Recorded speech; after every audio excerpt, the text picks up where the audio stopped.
Salam sejahtera Malaysia, denyut nadi suara rakyat bergema di channel ini. Terima kasih kerana bersama-sama dalam channel ini. Untuk mendapatkan berita terbaru setiap hari, sila tekan butang subscribe, like dan share. Malaysia kita punya, cintai Malaysia aku, kita jaga kita. Sila tekan butang subscribe, like dan Salam sejahtera Malaysia, denyut nadi suara rakyat bergema di channel ini. Ini Muhyiddin dan Hadi Awang perlu jawab.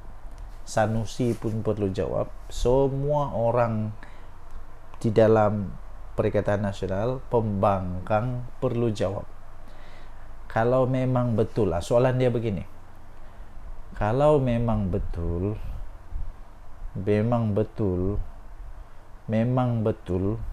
Perikatan Nasional mau memberhentikan amalan ada dana derma daripada syarikat arak, syarikat judi kepada sekolah vernikular, kenapa tidak buat masa PAS bersatu Perikatan Nasional berkuasa di Putrajaya dulu? Kenapa waktu jadi kerajaan tidak pula mau berusaha untuk hentikan ini? Kenapa sekarang sudah jadi pembangkang tiba-tiba mau jadi hero?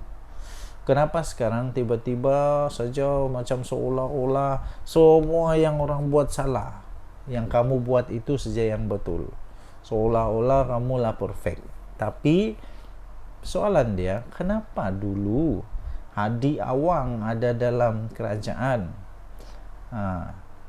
Lepas tu siapa lagi? Ramailah orang-orang PAS dalam kerajaan. Taqiyuddin Hasan ada dalam kerajaan. Muhyiddin Perdana Menteri. Kenapa tidak hentikan waktu itu? Apa? Derma ni baru bermula pada Perikatan Nasional saja kah? Jangan buat cerita.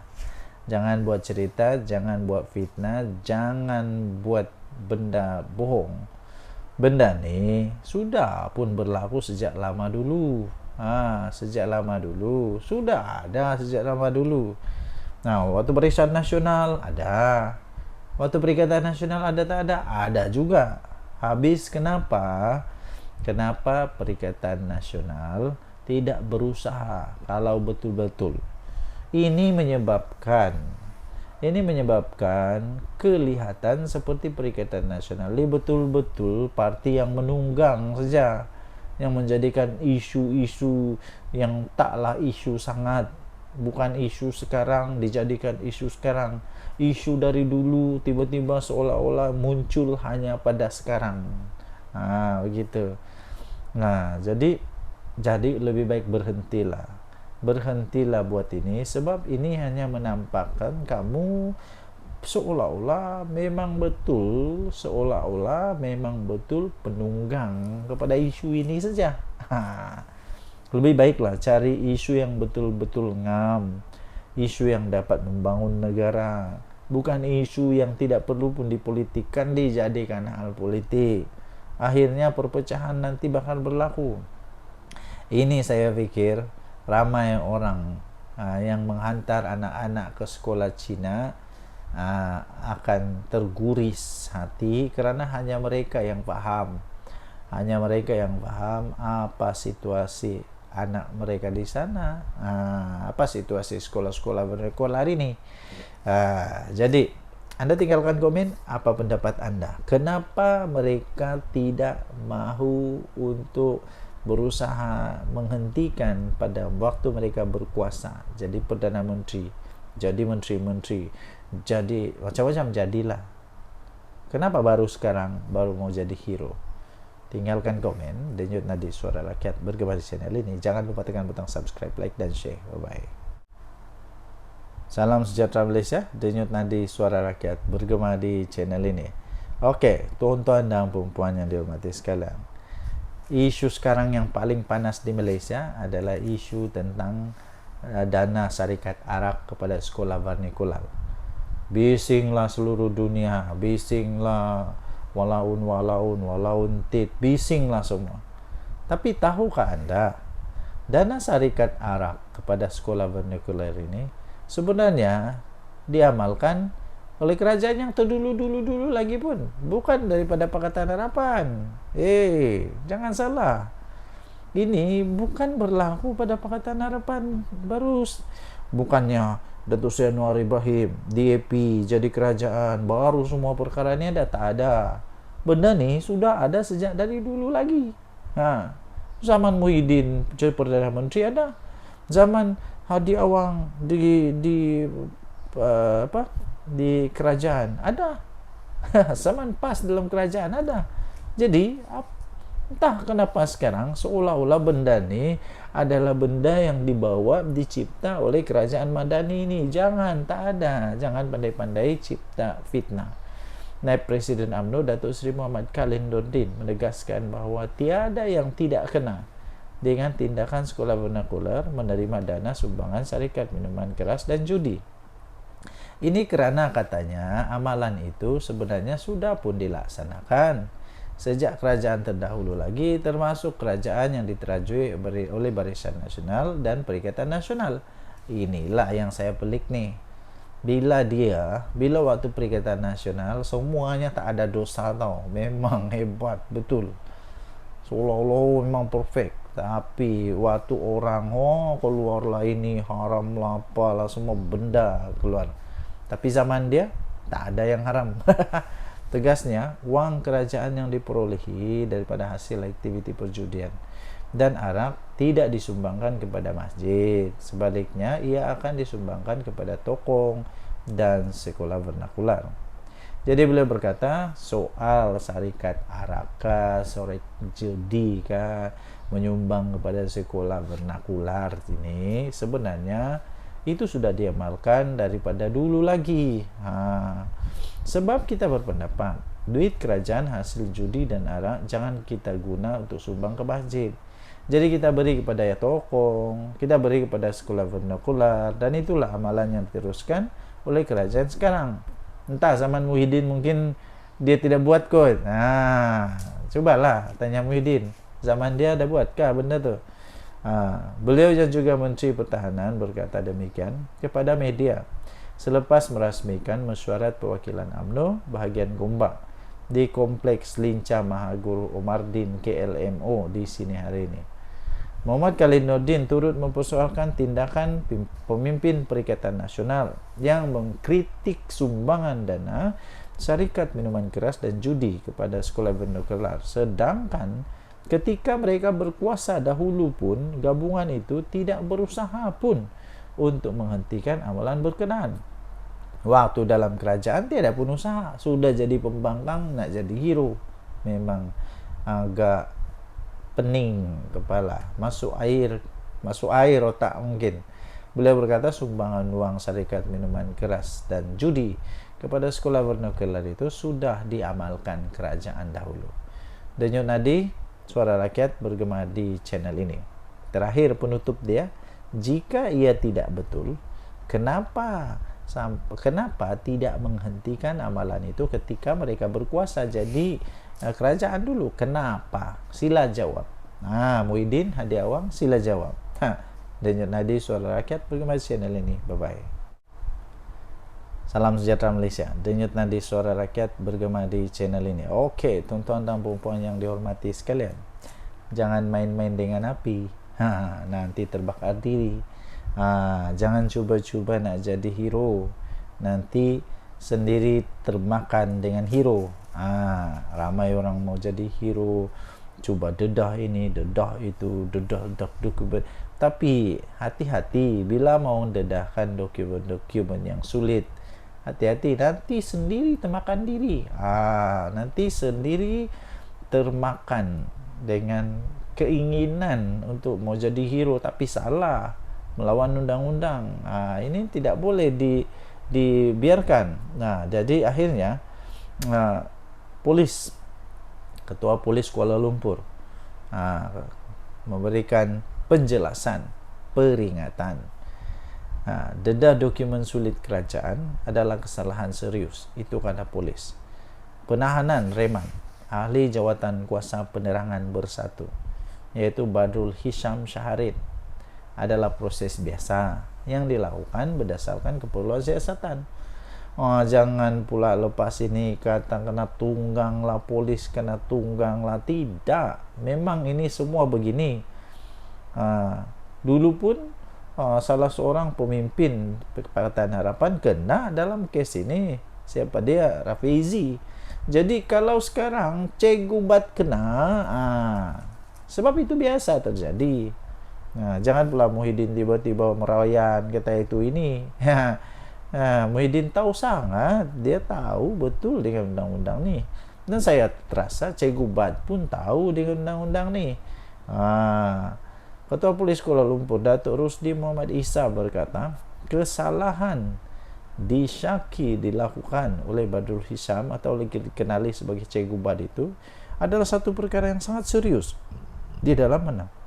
Di bawah Seksyen 8 Akta Rahsia Rasmi tahun 1972. Jadi dia kata ini proses biasa untuk menahan reman.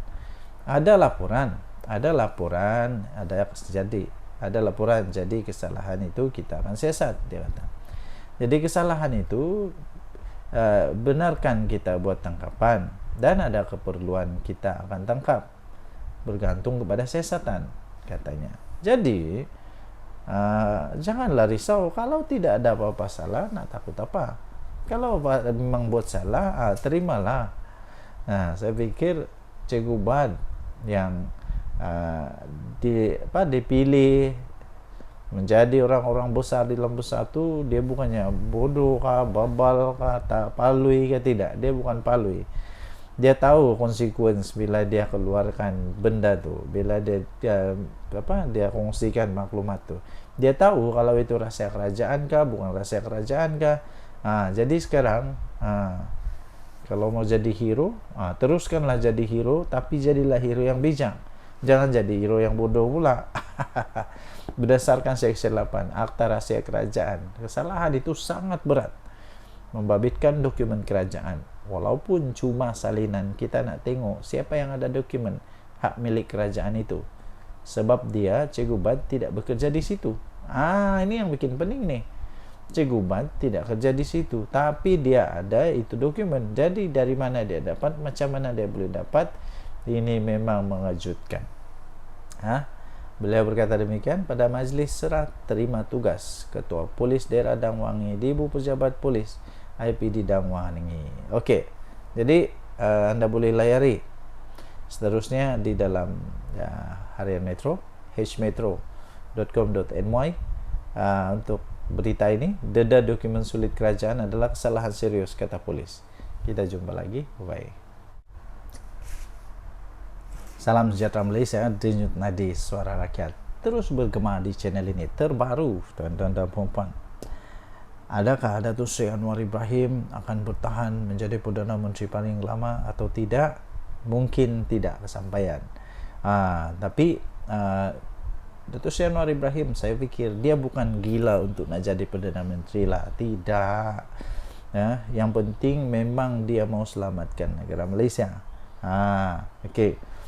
Hadkan tempoh perkhidmatan Perdana Menteri tidak lebih daripada 10 tahun. Itu perlu dibahaskan di Parlimen. Itu daripada Menteri di Jabatan Perdana Menteri, Undang-Undang dan Informasi. Satu sidang khas Parlimen perlu diadakan di bawah Peraturan 11/3 Peraturan Dewan Rakyat dan Dewan Negara untuk membahaskan penghadaan tempoh perkhidmatan untuk Perdana Menteri yang tidak melebihi daripada 10 tahun sekiranya cadangan itu mau dilaksanakan. Menteri Jabatan Perdana Menteri, Undang-Undang dan Reformasi Institusi, iaitu Datuk Seri Azalina Osman Said, berkata peruntukan undang-undang berkenaan perlu untuk dibahaskan sekiranya cadangan itu mau dilaksanakan. Okey. Menteri Jabatan Perdana Menteri itu iaitu Datuk Seri Azalina Osman Said berkata peruntukan berkenaan perlu dibahaskan untuk dibahaskan memandangkan pindaan itu merupakan perkara yang memerlukan perbahasan mendalam dan keputusan daripada Jemaah Menteri. Okey. Jadi pada pendapat Anda, tuan-tuan dan puan yang dihormati sekalian, perlukah seorang Perdana Menteri, Datuk Seri Anwar Ibrahim selepas ini dan seterusnya untuk dihadkan kepada tidak melebihi 10 tahun sahaja? Pada pendapat saya, ada kebaikan dan ada keburukannya.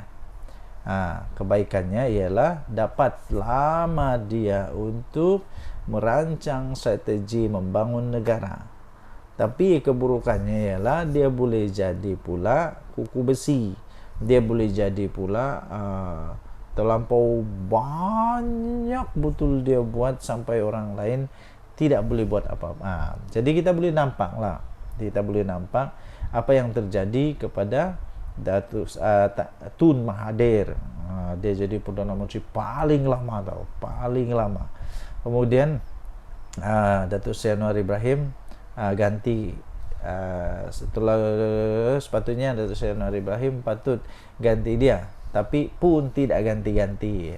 Jadi perlukah? Kalau perlu untuk hadkan 10 tahun, maksudnya tidak ada pilihan untuk Datuk Seri Anwar Ibrahim, iaitu pada panggal kedua dia menjadi Perdana Menteri dan masuk panggal ketiga. Pada panggal ketiga dia wajib untuk diberhentikan ataupun berhenti daripada jadi Perdana Menteri. Tidak ada pilihan. Okey, jadi semua orang ada pendapat masing-masing, tapi pada pendapat saya neutral. Jadi pun okey, tak jadi pun okey, tiada masalah. Sebab Datuk Seri Anwar Ibrahim bukan pakcik saya. bukan pakcik saya, bukan makcik saya, bukan datuk saya, bukan. Jadi sama ada dia jadi Perdana Menteri atau tidak jadi Perdana Menteri, tidak ada apa-apa kelebihan kekurangan kepada saya. Yang penting, yang pasti, tugasnya untuk membangun negara, untuk menyelamatkan negara, untuk berusaha menjadikan negara ini lebih makmur, lebih selamat, lebih bahagia, lebih semua lebih yang terbaik lah dapat dilaksanakan. Kita jumpa lagi. Tinggalkan komen Anda. Bye bye. Salam sejahtera Malaysia. Denyut nadi suara rakyat bergema di channel ini. Saya sudah agak benda ini berlaku sejak hari pertama lagi. Sejak hari pertama lagi gerakan bersama dengan PAS di dalam Perikatan Nasional, saya sudah agak benda ni lama-kelamaan, lama atau sekejap, sooner or later, dia bilang orang putih lah, sooner or later it will come, it would come, it must come, bukan saja akan will, tapi memang ini betul-betul akan tiba, di mana PAS tak akan boleh bergabung, boleh bertahan dengan mana-mana parti. Sudah terbukti apabila banyak sudah parti politik yang lain yang bergabungnya dengan PAS mesti berpisah, bercerai. Terbaru. Sekarang ini gerakan pula ada ura-ura untuk mau keluar daripada Perikatan Nasional. Pada pendapat saya, lebih baiklah gerakan keluar saja dari Perikatan Nasional daripada dia bersama dengan PAS. Lebih baik dia bersama dengan DAP di dalam Pakatan Harapan, Barisan Nasional dalam kerajaan. Lagi untung. Apa keuntungannya bersama dengan Perikatan Nasional? Dan lagi sekarang pula seolah-olah PAS sedang memperlekehkan pendapat yang diutarakan oleh Presiden Gerakan sendiri. Dan terbaru ini, bila saja gerakan memberitahu bahawa mungkin mereka ada hati untuk keluar daripada Perikatan Nasional, dan tu jugalah serta merta PAS keluar kenyataan, tak akan halang keputusan gerakan keluar PN. Silap-silap mungkin inilah sebenarnya yang PAS mau. Mungkin saja. Mungkin PAS memang sudah lama tunggu untuk Perikatan Nasional, tidak ada gerakan untuk gerakan keluar dari Perikatan Nasional. Mungkin sudah lama ditunggu. Sekarang sudah ada peluang, apalagi janganlah pujuk. Sebab itu saya kata Presiden gerakan sepatutnya berfikiran lebih terbuka, lebih subjektif, lebih objektif, supaya dapat memikirkan apa dia dapat dengan bertahan di dalam Perikatan Nasional. Sebab benda ni dia akan berulang-ulang. yang ini timbul, yang itu timbul, iyalah. Nah, siapapun, apapun parti, kalau memang parti itu ada sikapnya, ada apa, ada aura-aura menunggang ini, akhirnya nanti ada parti yang akan dibuang sebab tidak sudah bengam. Apalagi kalau menunggang agama kah, menunggang bangsa kah, itulah. Tapi nasib baik dalam Perikatan Nasional tidak ada lah begitu kan. Perikatan Nasional tidak ada yang tunggang menunggang nih. Semuanya baik-baik kan. Jadi tuan-tuan dan puan, pas akhirnya kata tak halang untuk keputusan gerakan keluar PN. Pada pendapat saya, bagus sajalah PN keluar sajalah. Keluar sajalah. PAS tidak menghalang sekiranya Parti Gerakan Malaysia atau gerakan mengambil keputusan untuk keluar daripada PN susulan perbezaan pendapat berhubung kontroversi dana sekolah Cina. Memetik laporan portal media tempatan, Naib Presiden PAS Muhammad Amar Abdullah dilaporkan berkata, terserah kepada gerakan untuk membuat keputusan kerana setiap parti mempunyai hak dan pendirian masing-masing. Kalau gerakan rasa dia tak selesa dengan PN, dia kata dia boleh buat keputusan untuk keluar. Lepas tu tak ada masalah kerana ini negara demokrasi, terserah katanya.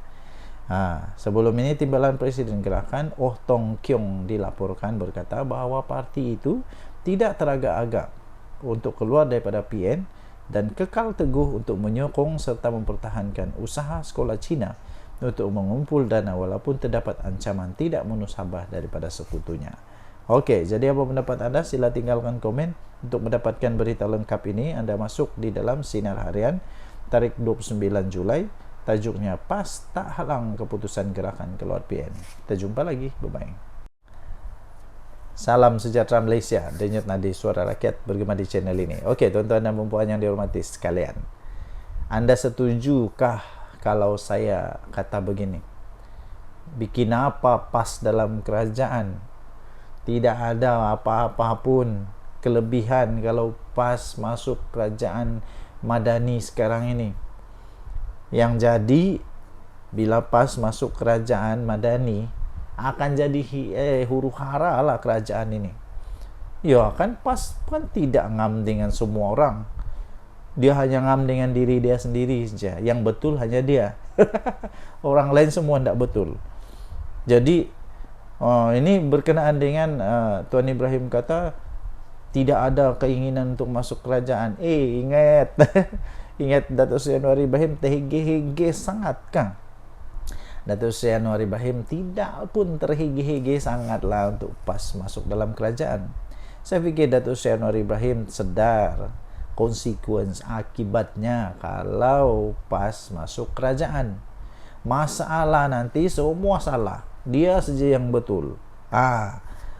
Dan satu lagi, PAS ni siapa saja yang bersama dengan dia mesti las-las kena singkir. Pakatan Rakyat. Dengan DAP kena singkir DAP. Mufakat Nasional. Mufakat Nasional. Akhirnya siapa yang tidak bertahan. Sama-sama tidak tahanlah. UMNO berpisah. Lepas tu dengan apa? Perikatan Nasional sekarang ini ada ura-ura pula. Gerakan bakal keluar daripada Perikatan Nasional.